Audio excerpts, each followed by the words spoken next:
typically answer Captain Jack Sparrow from Pirates of the Caribbean, and I typically say that because Johnny Depp does such a dynamic job creating a fun character, and I think I wouldn't play it like him. I'm sure now that I've seen his character, pieces of that would come out within me, but I'd love to either play Captain Jack or the Joker. I think Joaquin Phoenix, I think Jared Leto and Heath Ledger and Jack Nicholson and so on and so forth. I think they've all done a great job. I would like to take my stab at the Joker. I think I was born to play the Joker. I just think it's a character that I'll play one day. I have to be honest. I think one day I might get my shot at the Joker. I'm not sure, but that's the character I'd love to play by a long shot. I like his the darkness within that guy, and I like how broken he is, and I just find it interesting. It's interesting. He's been played out so many different ways. Joaquin Phoenix, obviously, doing the most recent and most kind of horrifying tell of the Joker, but I would like to take a shot at it. I think he's a super interesting character. All right, moving on to Polly. Hi, Matt. I'm Polly. You look great. My question is, thank you. Who is your childhood idol? Oof, I have a couple. Michael Jordan was one. Michael Jordan was a great idol of mine. I just always wanted to be like him. And if you guys haven't seen the ESPN documentary, you should. It's directed by my friend Jason Hare, who's an awesome guy, and I used to teach him boxing years ago, and he directed this amazing series on Michael Jordan. Go watch it. In addition to that, I'm inspired now by a whole bunch of different people. I'm inspired by Kevin Hart.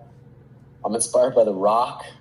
I'm inspired by Ryan Reynolds. I'm inspired by people who keep on going and keep on working, and also seem to hold their family and their friends and the people that care for them in the highest regard. And that's kind of who inspires me now.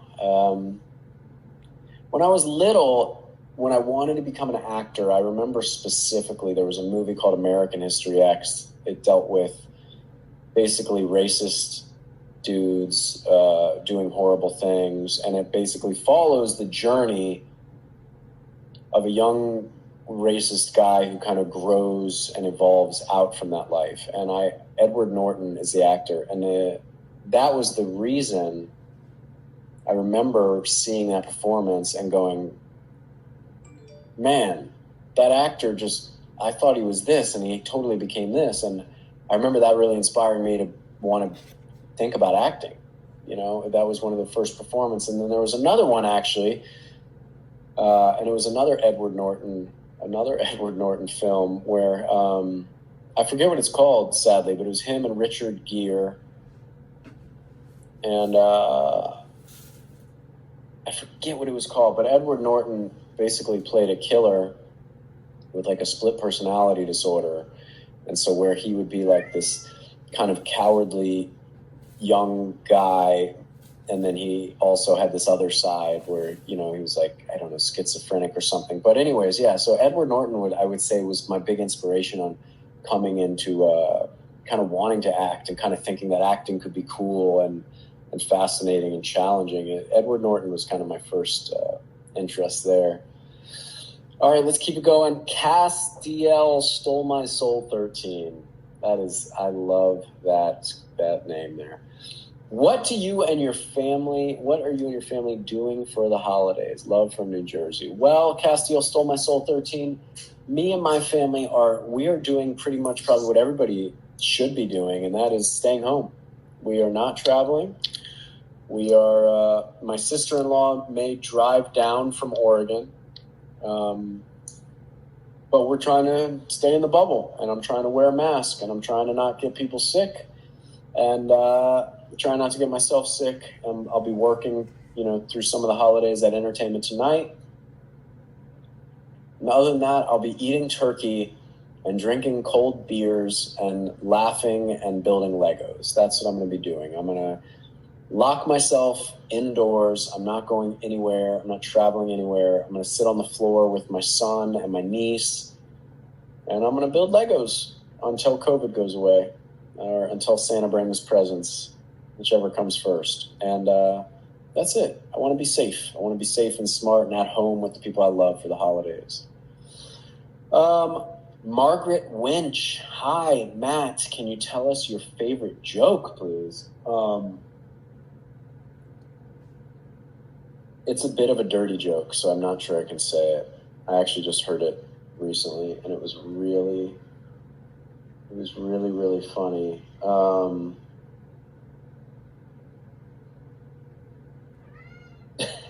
right, well, there's two. I'm going to try not to mess this one up, and I'm going to tell you both of them. So the first one is, let's see, what's the setup? Bear with me for a second, guys. This would be the moment on stage where I'm dropping the ball because I can't remember the joke. But we're not on stage. I'm in my house, and I can take a minute. So my therapist told me to write down the names of all the people that I don't like on pieces of paper and then burn them. And then I'll feel better about those situations. And then you're supposed to go, did it work? And then I'm supposed to go something like, I'm ruining this joke for you guys. God, how's it finish? It's supposed to be, I still have the papers because I burned all my friends. It's a terrible dark joke. That didn't work out. How about here's another one. This is for the grown-ups. I apologize. What's the best treatment for sunburn? And then somebody goes, I don't know. What's the best treatment for sunburn? And then I say, Viagra. And then you say, wait, what? And I go, it doesn't do anything for the sunburn, but it keeps the sheets off your legs.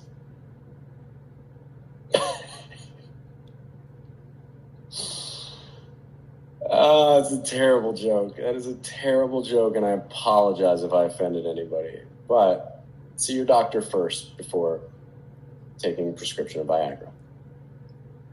Moving on. Beatrice, I can't say your last name. Beatrice P. Hey, Matt, if you could change anything in Supernatural, what would it be and why? Love from Brazil. I wouldn't change anything about Supernatural except that as the finale episode ended, my face would have popped out and gone, hey, everybody, I know the show's ending, but the good news is there's a young John Winchester prequel coming your way. That's the only thing I'd change about Supernatural. I think the show's perfect. I think the stories are perfect. I think the ups and downs are perfect. I think the favorite episodes and the not favorite episodes are perfect. I think the show has written it's written this beautiful, it's written its own story. It's become its own journey. It's become its own thing, and it needs to be not changed because any 1% change in the show Supernatural would put me not here right now. Because if we change anything, this moment doesn't exist. So I don't want to change anything from the show. If I could add something to the show, yeah, I think I would love to see a version of John that I would like to play in a spinoff, in a prequel. I'm here for it. I will direct it. I will help produce it, whatever I have to do. But that's, I don't think it's very realistic that would happen, but that would be my change. I would just like to see more of the characters we love, of John and his journey kind of away. Like, where was he the whole time? And let's explore some of those stories. I think that could be really fun. All right. I love you 3,000 times. TS. I think that's what that means. This is your question. Hi, Matt. What do you think is the difference between John as a young man and John as an adult? How did the demon situation change him? That's a great question. I don't know how it changed him. Obviously, he's out for blood, and he's hunting, and he's vengeful, and these different things. And I think when John was a young guy, he was a little bit more naive and open to the world. And I think he closed down a little bit as he grew up and dealt with the things he did, and leaving his family, and deals that he had to make and didn't have to make. And I think in any journey of growing up, you grow from a place of innocence, and then you decide if you're going to be tainted and changed in a negative way by the negative events in your life, or you're going to be changed in a positive way from the negative events in your life. I think John was a little bit of both. I think some of the things that happened to him changed him in a bad way, and some of them, maybe opened him up in a better way. But certainly from the start, he was more naive and more open, and certainly by the end, he had seen a lot, and he was a bit more closed off and walled off, I think, towards the end of his journey. Hiba 1521. Hi, Matt. Hope you're feeling better. I'm Hiba. My question is, what advice would you give to your younger self? Lots of love from Morocco. Well, all my love to Morocco. The best advice I could give to my younger self would be to try every day to be okay with yourself, to be happy with who you are, because we spend so much of our life trying to be what we think we should be for other reasons, for the job, for the girlfriend or boyfriend, for the parents, for the school, for your friends, for your whatever. We're always trying to change ourselves in a time when we're our best selves, when we're young and our minds are brand new and you haven't tried to be somebody else. That's when we are our best. And I would love to tell my younger self to just be that person. Just be a wide open, loving, carefree spirit, that you're not trying to change for anybody or anything. And it took me 35 years to kind of be myself. And now I'm super happy with who I am. But I wasn't for a long time, because I was always trying to be something for somebody else. Always, always, always. So, to be yourself, I think, is what's really important. Is to be yourself and to do no harm. We're all people struggling. Everybody. I don't care color, race, ethnicity, sex. Everybody's trying to do their best. Some people get lost along the way, and I think if we would just be completely okay with being a human, just who we are right now, and not need anything, just be okay with ourselves. That's a good lesson. Is you're okay right where you are. That's what I would tell my younger self. All right. Christians. Besides song 2, what song would you like to sing at the Saturday night special? Man, I do like song 2. You guys haven't seen, you may have not heard me sing this one. I have sang it at a Saturday night special, and it's one of my favorites. Joker and the Thief is a good one. I tried to sing Mama's Jam, Loudon Swain song once, but it is extremely difficult to get it right. It was in Rob's absence. I tried to sing it. It was a really difficult song to sing. So while I love singing it along with Rob, I would like to sing backup vocals for Rob on that song. I don't want to be the front man of that song, because it's a hard song to sing and get it right as far as, the measures of music go. There are so many songs. I don't know. That's a really hard question. I'm trying to think. Gosh, it would be fun to. It would be fun to do a live version of "Never Gonna Give You Up" with Loudon Swain. But like, I would only do it if the band dressed appropriately to the kind of music video in the era of the Rick Astley song, Never Gonna Give You Up. Never gonna give you up. Never gonna let you down. Never gonna run around. Then you have like Billy Moran and Steve and Michael Borja and Rob all dressed in the garb, the clothing from when that song came out. It would be really fun. And like Billy being just like the mean guitarist he is, just shreds on the guitar, and Mike on the bass and Norton on the drums, like just playing this song that's so far from what they usually do. It would be great. It would be a great deal of fun. All right, last question. This is from Andy Moon. Hey, Matt, Andy from Greece here. Well, hello, Andy from Greece. I hope to come visit Greece. That would be incredible. How did the supernatural experience change you as a person? What are your feelings now? Oh, man. Well, look, we've kind of touched on this, and it's tough. Supernatural has given me everything.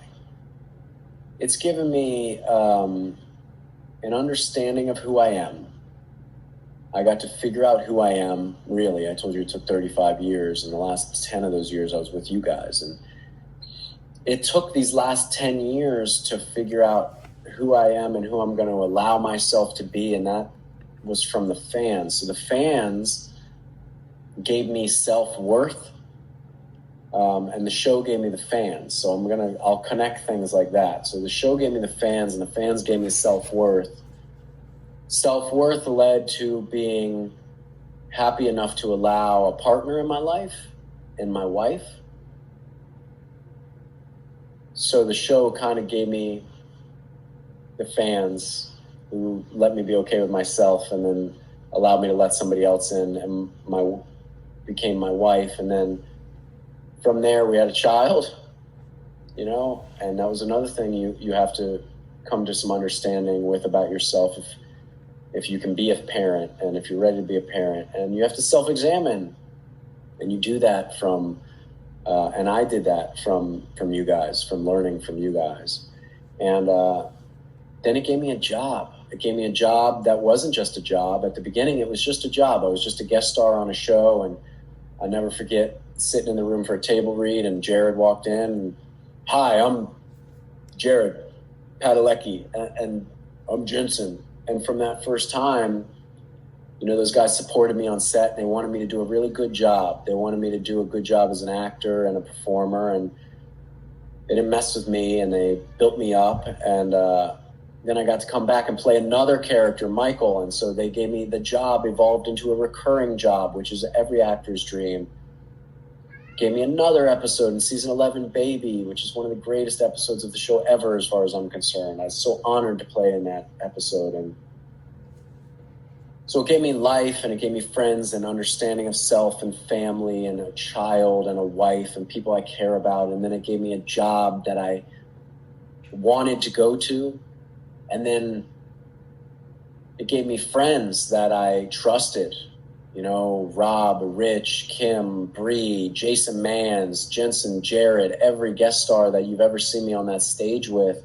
It gave me friends that I cared about a lot and wanted to be there for, which in turn made me a better person and helped me grow and grow and grow into a better person. And then it gave me kind of a mentor in Bob Singer, and a second mentor in Richard Spade Jr., and where I could follow in Rich's path and then maybe become a director. And then it happened because I did it, and my friends supported me to do it, and they built me up, and they told me I could do it, and they said I'd be a great director, and they never told me I couldn't. They always said I could, and the show gave me all that, everything, every single thing I mentioned so far. And then Bob gave me the opportunity. So you go from the guy who got lucky enough to be cast on the show. Thank you, Robert Ulrich, the casting director. Thank you, Jeffrey Dean Morgan, for allowing the universe to let us look enough like each other to play one another on the show. And then that goes all the way around from one episode to another character in another episode, and finally the cool baby episode. And it brings it full circle to right before the end, which is Matt gets to direct an episode of this iconic show in its 15th and final season, and you do it and you succeed and you feel good about it and your heart is whole, and then that brings you right back around to the beginning, which is Supernatural. Gave me all of that, and it continues to give, because here I am on a Saturday. Our show ended this Thursday, and I need you guys still. I need you guys. I need to talk to you guys. I need to vent to you guys. I need to try to uplift you guys. I need you to uplift me. I need to get back in your presence. Supernatural taught me that I needed people more than I ever thought I did. I was a very loner kid my whole life. I was a latchkey kid. I would come home by myself. I'd go to school by myself. My dad was always working, hustling to pay the bills. It showed me how important the relationships are that I have with many of you. And there's many of you that I haven't met yet and that I will meet. And it just showed me how important being and showing your humanity to others is, and how that reciprocates, and what that gives back to you is life. And so, without getting too heavy, Supernatural has given me life. And I mean that, and I'm not pandering to you guys because you're a bunch of Supernatural fans watching me on a Saturday or Sunday if you're in Russia. It's given me life, and it fills my lungs up and it fills my heart up. And I called Jensen and Jared this morning to tell them what a hell of a job they did and what a legacy they left. And I'll leave it at that. Until the next one, ladies and gentlemen, I look forward to seeing you people in person. I love that Creation. Again, shout out to Creation for letting us come in contact with you guys and putting this all together. We love you all so much. It's very important that you find some optimism and some positivity in this year, and you spread it and pay it forward. You know, I'm going to tell you this. You're not the only one that's struggling, and neither am I. There's lots of people struggling. There's lots of people dealing with hard times. And I don't care what political party you are on, at the end of the day, you're in part of the human party.